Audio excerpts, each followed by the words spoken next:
ഇന്ന് തന്നെ സബ്സ്ക്രൈബ് ചെയ്യൂ നിങ്ങളുടെ പ്രിയപ്പെട്ട ഷോസ് കാണൂ. ഇങ്ങനെ പോയാ പയ്യെ പയ്യെ അവൾ അച്ഛന്റെ പ്രീതി പിടിച്ചു പറ്റി ഈ വീട്ടിലെ ആസ്ഥാന മരുമകള് പട്ടം നേടിയെടുക്കും. പിന്നീട് വിദ്യയിടത്തേക്ക് അവളുടെ ബാല്യക്കാരിയായിട്ട് നിൽക്കേണ്ടി വരും. ഇപ്പൊ ആകെ ഉണ്ടായിരുന്ന ജീവിതമാർഗവും ഇല്ലാതാക്കി.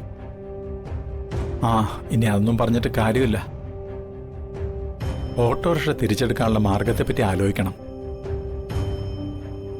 ആരെങ്കിലും കുറച്ച് രൂപ കടം തന്നിരുന്നെങ്കിൽ ലോൺ കിട്ടുമ്പോൾ അതങ്ങ് തിരിച്ചു കൊടുക്കായിരുന്നു.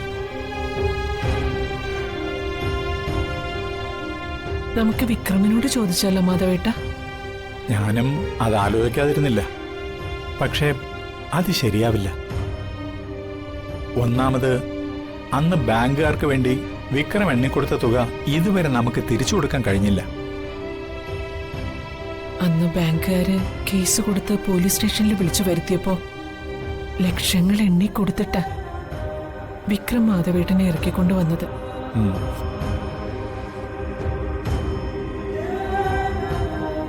മാധവേട്ട, പ്രകാശം വിചാരിച്ച കുറച്ചു തുക ആരുടെയെങ്കിലും കയ്യിൽ നിന്ന് കടം വാങ്ങിത്തരാൻ പറ്റുമായിരിക്കും. പണം അവനോട് ചോദിക്കല്ലോ, മറ്റൊരാളുടെ കയ്യിൽ നിന്ന് കടം വാങ്ങി തരാൻ പറയല്ലേ.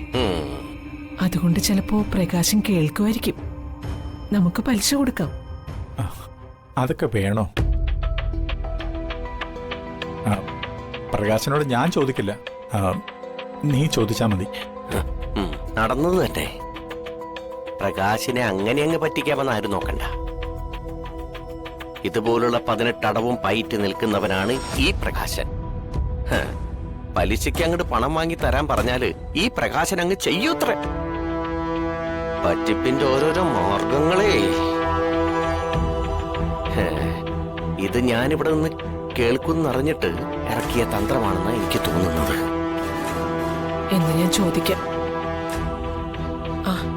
മോനെ, അമ്മ നിന്നെ കാണാൻ വരികയായിരുന്നു. നീ ഒരു ഉപകാരം വേണ്ട, എല്ലാം ഞാൻ കേട്ടു.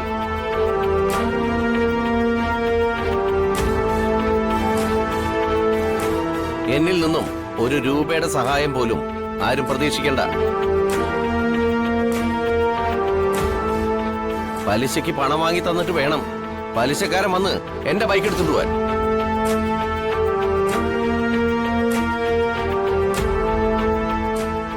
കൊള്ളാം, നല്ല മകൻ. നിന്റെ അച്ഛൻ കുടിച്ചും കൂത്താടിയും നടന്ന് ഉണ്ടാക്കി വെച്ച കടം വീട്ടാൻ വേണ്ടിയേ അമ്മ മൂത്ത മോന്റെ മുൻപിൽ കൈ നീട്ടിയതൊന്നുമല്ല. ആരുടെയെങ്കിലും കയ്യിൽ നിന്ന് കുറച്ചു നാളത്തേക്ക് കുറച്ചു പൈസ വായ്പ വാങ്ങി തരുമോന്നാണ് അമ്മ ചോദിക്കുന്നത്. അതും മൂത്ത മോനോട്. ഓഹോ, അപ്പൊ മൂത്ത മോനാണെന്നൊക്കെ അറിയാം.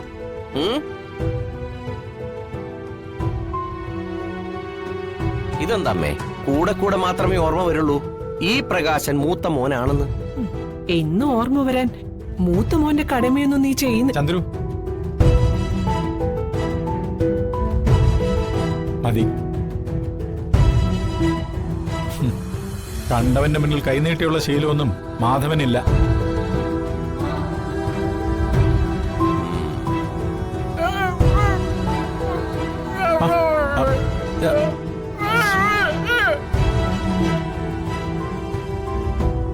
മാധവേട്ട, ഞാൻ വന്ദനെ ഒന്ന് വിളിക്കാം. എന്തിനാ ചന്ദ്രു? വന്ദനയ്ക്കിപ്പൊ നമ്മളെ സഹായിക്കാൻ പറ്റുന്ന അവസ്ഥയല്ലല്ലോ. എന്നല്ല, സഹായിച്ചില്ലെങ്കിലും വന്ദന നമ്മളെ പുച്ഛിക്കില്ല. എന്റെയും മാധവേട്ടന്റെയൊക്കെ മനസ്സറിയുന്നവളല്ലേ അവള്.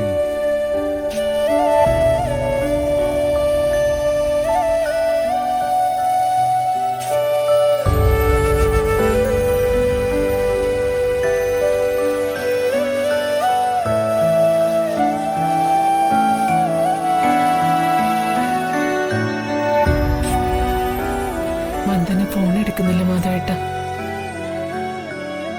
ഇനി നമ്മൾ എന്ത് ചെയ്യും മാധവേട്ട? ചന്ദ്രു, മാധവന്റെ കയ്യിൽ പണമില്ലെന്നേ ഉള്ളൂ. നിന്നെപ്പോലുള്ള പുണ്യം കൂടെയില്ലേ? മതി, ഈ മാധവൻ അത് മതി.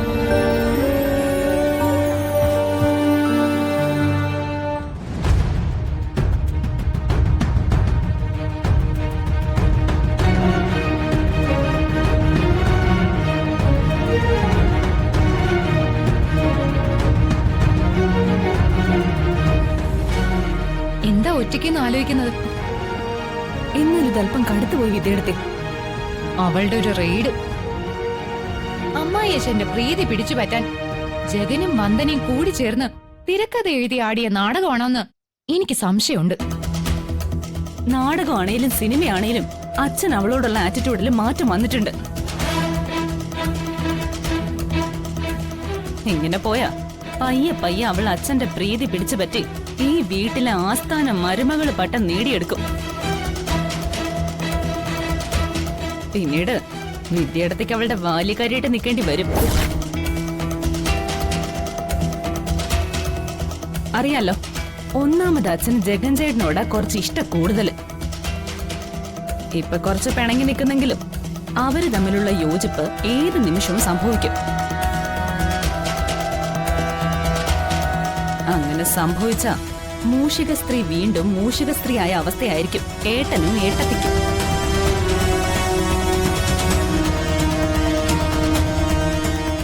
ഈയിടയ്ക്ക് അച്ഛൻ ജിതേന്ദ്രൻ ചേട്ടനോട് ഒരുവിധം അടുത്ത് വരികയായിരുന്നു. കരുണാകര കുറുപ്പിന് ശേഷം അടുത്ത MLA ജിതേന്ദ്രൻ ചേട്ടനായിരിക്കുമെന്നാ ഞാൻ കരുതിയത്. നീ പറഞ്ഞ ഒരു കാര്യം ശരിയാ. നിന്റെ അച്ഛനും ജഗനും തമ്മിൽ പിണങ്ങാനുള്ള ഒരേ ഒരു കാര്യം വന്ദനയാണ്. അവളെ അച്ഛൻ മരുമകളായിട്ട് അംഗീകരിച്ചു തുടങ്ങിയ അതിനർത്ഥം ജഗനും അച്ഛനും ഒന്നായെന്ന. അങ്ങനെ ഒന്നായ നീ പറഞ്ഞതുപോലെ ഞാനും ജിതേട്ടനും ഈ വീട്ടിലെ വെറും നിഴലുകൾ മാത്രമായിരിക്കും. സ്വന്തമായി രൂപമോ ശബ്ദമോ ഇല്ലാത്ത നിഴലുകൾ. പക്ഷെ അവസ്ഥ മുമ്പും അതായിരുന്നുകൊണ്ട് ഞങ്ങൾക്കത് സഹിക്കാൻ പറ്റിയെന്ന് വരും. പക്ഷെ നിന്റെ കാര്യമൊന്ന് ആലോചിച്ച് നോക്കി. വന്ദന നിന്റെ കുഞ്ഞിനെ കൊന്നതിന് ഇനി അവളുള്ള വീട്ടിൽ നിൽക്കില്ല എന്ന് പറഞ്ഞ് ഇറങ്ങി തിരിച്ച് സ്വന്തം വീട്ടിൽ അഭയം തേടിയവളാ നീ. നിന്റെ സ്വപ്നങ്ങൾ ആരെറിഞ്ഞുടച്ചോ അവള് നീയുള്ള സ്ഥലം നോക്കി വന്ന് അവിടുത്തെ സിംഹാസനത്തെ റാണി ചമഞ്ഞിരുന്ന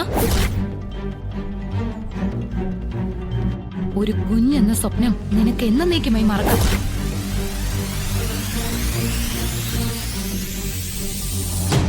അപ്പോഴും ലാഭം അവൾക്കാ. എനിക്കോ കുഞ്ഞുങ്ങളില്ല. നീ കൂടി പ്രസവിച്ചില്ലെങ്കിൽ പിന്നെ അവൾക്ക് ജനിക്കാൻ പോകുന്ന കുഞ്ഞായിരിക്കും ഈ സർവ്വ സ്വത്തിന്റെയും അനന്തരാവകാശി. ഇല്ല, എന്റെ കുഞ്ഞിനെ കൊന്നവളെ അച്ഛനെ കൊണ്ട് ഒരു കാരണവശാലും അംഗീകരിപ്പിക്കില്ല.